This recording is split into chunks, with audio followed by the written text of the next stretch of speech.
కాలం మారిన కొద్దీ నేరాలు చేసే వారి తెలివితేటలు కూడా కొత్త పుంతలు తొక్కుతున్నాయి. నేరుగా గంజాయి సరఫరా చేస్తే పట్టుబడతామనే భయంతో నేరగాళ్లు వినూత్న మార్గాన్ని ఎంచుకున్నారు. ఈ మేరకు గంజాయిని చాక్లెట్ల రూపంలో తయారు చేసి బహిరంగంగానే విక్రయిస్తూ సొమ్ము చేసుకుంటున్నారు.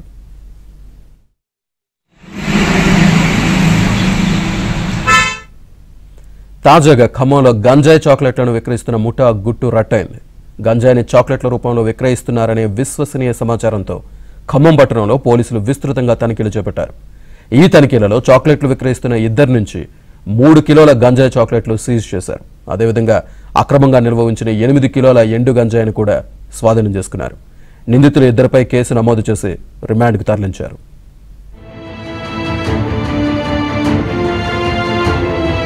వినూత్న మార్గాన్ని ఎంచుకున్నారు. ఈ మేరకు గంజాయిని చాక్లెట్ల రూపంలో తయారు చేసి బహిరంగంగానే విక్రయిస్తూ సొమ్ము చేసుకుంటున్నారు.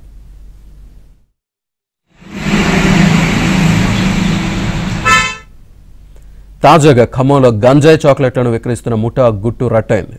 గంజాయిని చాక్లెట్ల రూపంలో విక్రయిస్తున్నారనే విశ్వసనీయ సమాచారంతో ఖమ్మం పట్టణంలో పోలీసులు విస్తృతంగా తనిఖీలు చేపట్టారు. ఈ తనిఖీలలో చాక్లెట్లు విక్రయిస్తున్న ఇద్దరి నుంచి 3 కిలోల గంజాయి చాక్లెట్లు సీజ్ చేశారు. అదేవిధంగా అక్రమంగా నిల్వ ఉంచిన 8 కిలోల ఎండు గంజాయిని కూడా స్వాధీనం చేసుకున్నారు. నిందితులు ఇద్దరిపై కేసు నమోదు చేసి రిమాండ్కు తరలించారు.